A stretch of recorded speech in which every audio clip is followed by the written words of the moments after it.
our next keynote speaker. His name is Robin Hughes, co-founder and evangelist from Secure Logiq. The title of his speech is "Why Should You Buy Servers from Your CCTV Supplier?" Mr. Robin, are you here? Can you join me on stage? I'm waiting for you. Yeah, hello, welcome. Are you ready for your 25 minutes? Thank you. Yeah, thank you.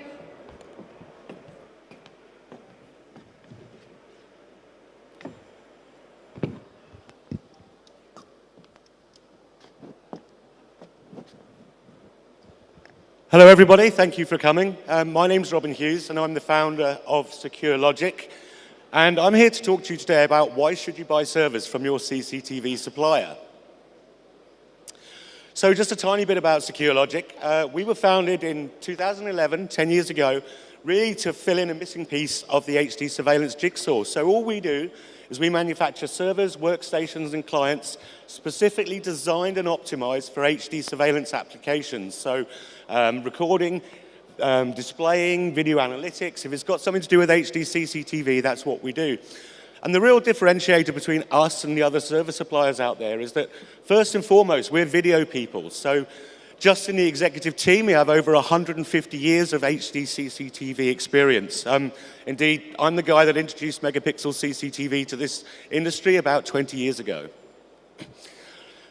So our vision was really just to create a new name in CCTV, but also a new discipline, which was hardware that was designed and optimized for HD CCTV. And our tagline is that we've got the fastest performance, the biggest storage, the most resilience, and the best value. And really, that's what I'm here to talk to you about today, is how each of those things will affect the design of your CCTV system.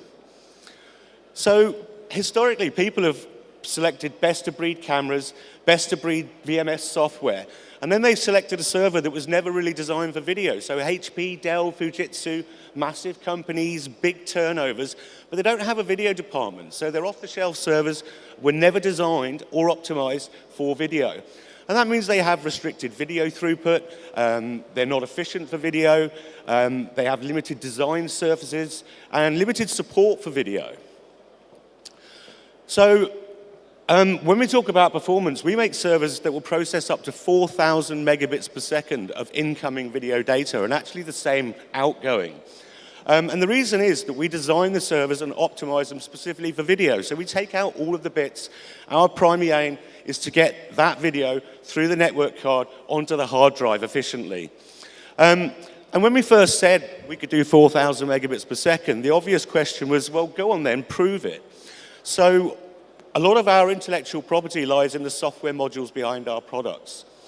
So in the early days, we created a product called LOGIQAL Benchmark. And LOGIQAL Benchmark, because to prove 4,000 megabits per second, we'd need about 1,000 1080p cameras and 40 switches and a bunch of patch cables. So LOGIQAL Benchmark was designed to essentially create a virtual IP CCTV system of any size. So we could take a switch, and we could put in a 2 megapixel camera, a 5 megapixel camera, a 16 megapixel camera, and an analog encoder. And then we can recreate those streams multiple times. So I could say, right, I've got 52 megapixel cameras, 45 megapixel cameras, 100 16 megapixel cameras, and 200 analog cameras. And we reproduce those streams on different IP addresses to create the incoming camera bandwidth of a system of any size.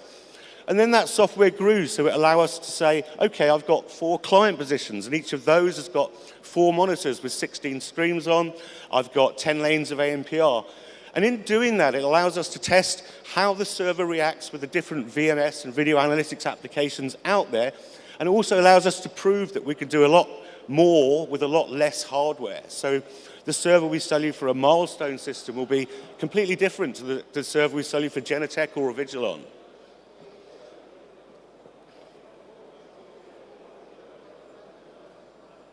So when we talk about performance, there's two numbers. So we have your average bandwidth, and this is what's used for your storage calculations. And then we've got your peak bandwidth, and that's what we use to calculate what you need in order to think about all eventualities. So let me give you an example.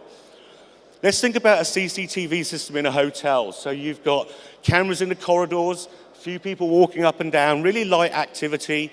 You've got the bar that only gets busy at night, so that's quite light use. You've got the reception is probably the busiest camera in your hotel because there's people coming in and out all day. Car parks aren't generally used very much in hotels. So your system's ticking over on a relatively low bandwidth. Now let's imagine there's a fire in the middle of the night. So your alarms go off, you've got emergency lighting, you've got sprinklers, you've got flashing lights, and you've got people running around all over the hotel. And all those cameras will peak out at exactly the same time. And if you haven't allowed for that, that's when your server may just fall over because you haven't allowed for the peak bandwidth on every camera. So when we're doing our throughput calculations, we basically take the peak bandwidth from, let's assume all the cameras are the same resolution. Well, your peak bandwidth is your peak bit rate multiplied by the number of cameras. And then, of course, if you've got different resolution cameras, then you take each camera group, add them together, and that's your total peak bandwidth. So we use the peak bandwidth for our throughput numbers. But when we're thinking about the performance of a server, there's more to it than that. It's not just the camera throughput. So let's look at mobile gateways. iOS and Android devices were never designed to decode multiple streams of video data, H.264. So most VMS solutions, when you're transmitting to mobile devices, they'll transcode those images from, let's say, H.264 or H.265 to something like a JPEG stream to stream out of the server. And sometimes that can actually take more processing power than recording the cameras in the first place. And of course, video analytics. One of the dangers of video analytics becoming a free part of some VMSs is that if you haven't accounted for the video analytics when you're doing your system design, and you go, oh, we've got video analytics, and start ticking the boxes, well, video analytics is much, much more data processor intensive than recording the video in the first place.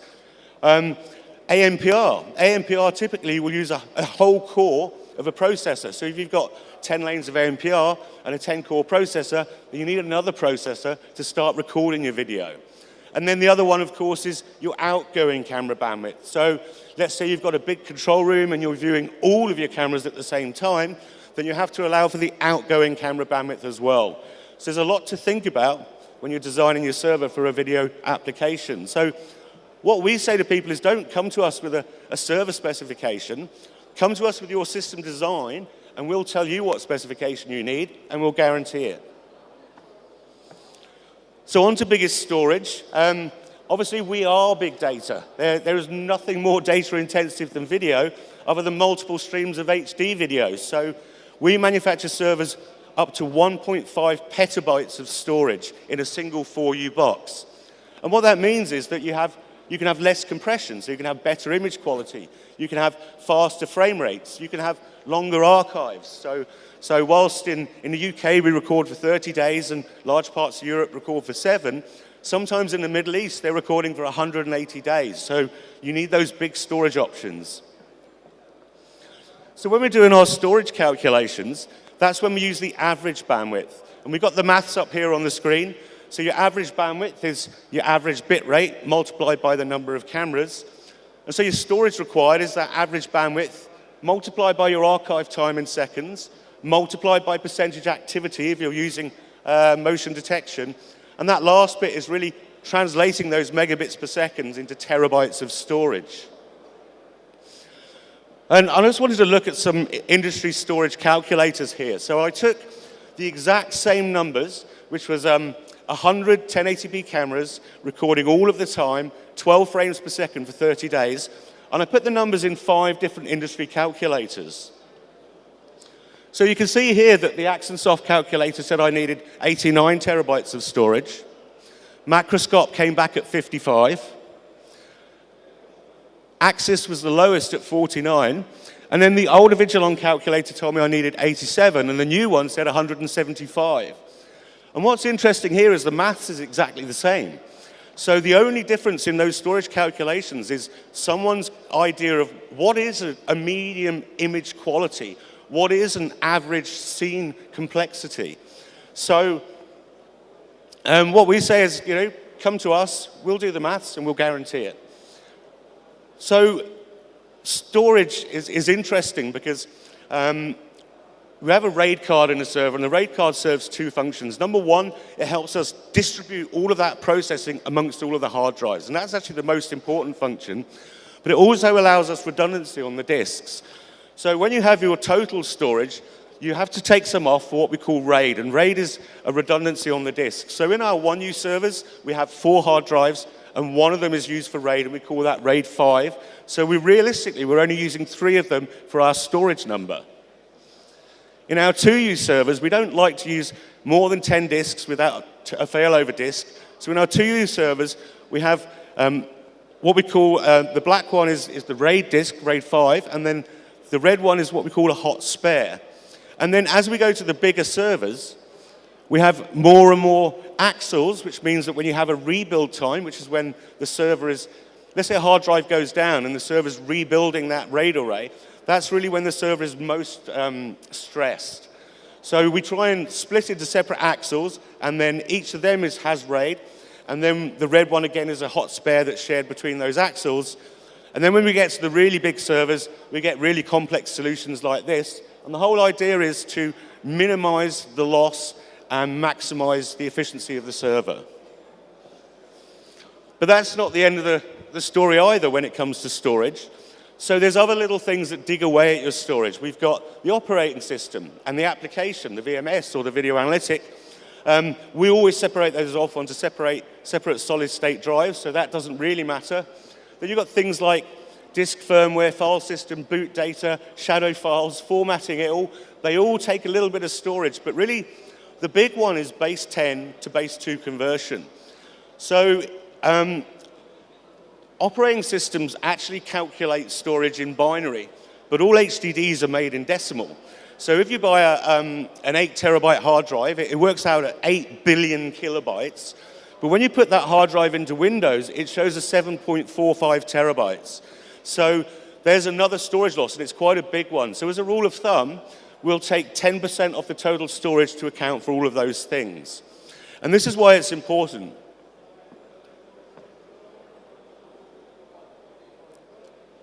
So if we look at one of our big servers, that will be 720 terabytes, 72 terabyte, 10 terabyte drives. So instantly we lose 6 of those to RAID. So our actual usable storage becomes 660 terabytes after RAID.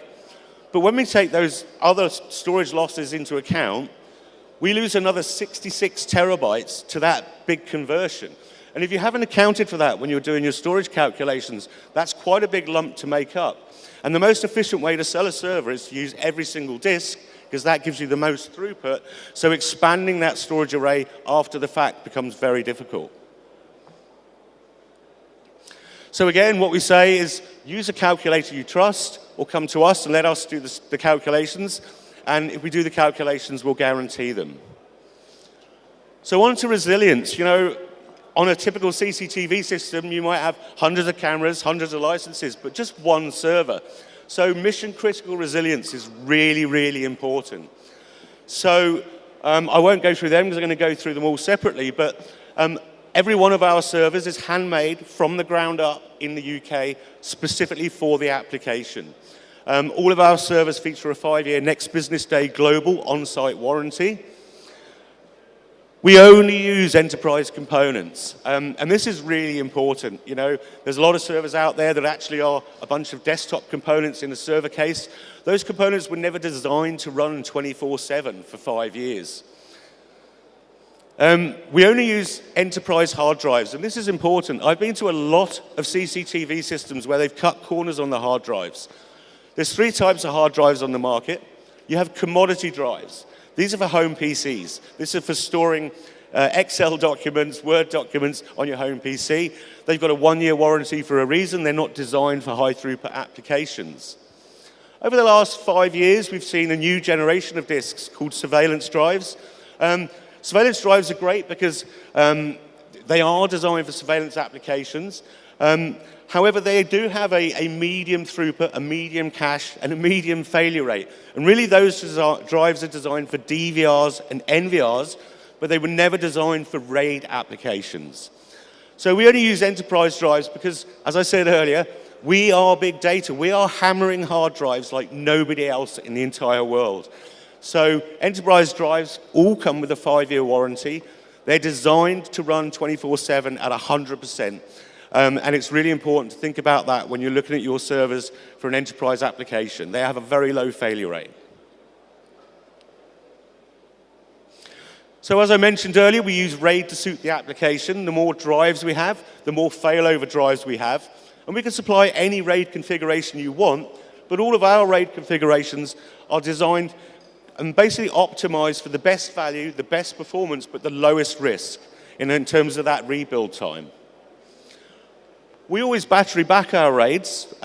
This isn't common in standard server applications, but in CCTV it's really important.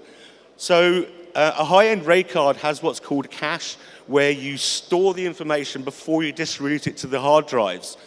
If you have a power failure, that cache will empty, which means when the power comes back on, you're putting all of those empty spaces into your RAID array, and that's when you're most likely to get a complete failure of your archive, because the empty spaces will cause devastation within your video. We always have a dual redundant power supply, sometimes more than 2. We always separate the operating system onto separate solid-state drives, and we always have 2, so in the event one fails, you have 0 failure in system operation. This also makes the system much more efficient, much faster, increases performance, and reduces power consumption. And we use something called IPMI for remote management. So IPMI is a way for us to dial into the system. Even if you've lost the operating system, we can rebuild your server from the ground up remotely. And it gives us advanced management tools, and it's a big part of our health monitoring software, LOGIQAL Health Check. And then the other advantage of using experts in CCTV for your server design is that we understand failover and we understand redundancy. So this is just a little example. We are a partner for a product called Stratus Everrun. So there's 2 types of CCTV systems. You have CCTV systems where you have distributed storage, and then you have CCTV systems that are managed by a management server. And quite often that management server will become the single point of failure in your CCTV system. So with Stratus Everrun, this allows us to have 2 mirrored management servers that basically replicate each other to the tiniest byte of RAM. So in the event that you lose a management server, there is still 0 effect to your system operation. So it's all about resilience. And then because we have more throughput and more storage, one of the problems with failover is that when you lose a server, you have no access to those video recordings until that server is restored and comes back online. But because we have more throughput and more storage, we quite often do solutions where we're dual recording. So, for instance, we might record half the cameras to server 1 for 30 days, but to server 2 for 5 days. And then the other half of the cameras for 5 days to server 1, and then for 30 days to server 2. And the advantage being then that if you lose any of your servers, you still have access to all of your video recordings for at least 5 days. So I mentioned briefly LOGIQAL Health Check earlier. You can come and see a live demonstration of this on our stand. But all secure Logiq servers come with its own health monitoring software. So we monitor every process and every component within a server. And in the event that anything goes wrong, we have a traffic light system so that we can raise an alert, we can send an SMS, send an email, and let you know that you've got component failure. Sometimes, unmonitored systems can go with a failed server for months, and it's not until you go back to get the recordings you realize the thing's gone down. So the best value bit, because we got more throughput, we got more storage, it means you can use less boxes, and less hardware means less money. And then if you team that with the resilience and LOGIQAL Health Check, it means less call-outs, because sending engineers to site costs money too, right? I wanted to touch on upgrading servers as well. The IT world moves much quicker than the CCTV world. So this stack of servers you can see here, I put into Chelsea Football Club 10 years ago. And when I sold them there was 3 options, 180,000, 300,000, or £1 million. And the only difference between the options was the amount of storage in the system. In the end, they opted for the middle one, £300,000. And the compromise they had to make was the frame rate of the cameras. So they were recording cameras at 3 images per second. We went back to them 5 years later, and we swapped out this stack of servers with just 2 servers, and we gave them 6 times the processing and 6 times the storage, which meant they were able to take all of their cameras, reduce the compression, so improve the image quality, and increase the frame rate from 3 images per second to 12 images per second. So by replacing the hardware, it completely transformed and upgraded their system. So by upgrading your servers, you can have better image quality, better frame rates, more resilience. You can allow for future expansion. You can reduce your rack space, reduce your power consumption, and of course get the latest operating system and software, which means you can likely update your VMS to the latest version as well. And of course, you get a new warranty. And then the GPU market has obviously increased significantly as well. So by upgrading your client positions, your viewing positions, you'll be able to have more cameras displayed on your monitors. You can have faster frame rates displayed. You can have smoother operations, faster exports, and even more monitors. So we can manufacture client positions now with 24 monitor outputs. So I'm just going to finish off with a little case study. So this system was 360 1080p cameras recording for 12 images per second for 30 days. So the maths of that worked out that with an average bit rate of 3 megabits per second and a peak bit rate of 12 megabits per second, for 30 days storage we needed 350 terabytes of storage after RAID and a total bit rate of 4.2 gigabits per second. So the IT-centric solution was 18 servers taking 5,000 watts of electricity and 36 U of rack space. And the secure Logiq solution was just 6 servers and 1,000 watts of electricity, taking up 12 U of rack space. So a significant saving in power and rack space. So we look at the cost of the electricity there. The total power consumption just of running the servers for the IT-centric solution was £6,000 per year, and the power consumption for the secure Logiq solution was £1,600 per year. So almost £5,000 a year saving just running them, and it's commonly accepted in a server environment that it will cost about the same to cool these things. So £10,000 per annum saving in electricity alone. And then I looked at some of the other environmental considerations as well. So the world is running out of metal fast. So if we look at the chassis and the rack space and the racks, the total metal difference between those two solutions was 1/4 of a ton of processed metal. So again, a big saving in the metal. And then we looked at the transportation of these systems around the world because of the size and the weight and et cetera. So if you look at the difference there, for the IT-centric solution, by air, we were less than 5% of the total CO2. By sea, we were 1/3, and by land, we were 1/3. So for that solution, we were 1/3 of the power, 1/3 of the cooling, 1/3 of the maintenance, 1/3 of the support, and actually, we were 2/3 of the cost of the overall solution. I think that's about it. Do come over to our stand. We offer a full design service. It'd be great to show it to you. It's a really important part of what we do. Any questions, do come and ask.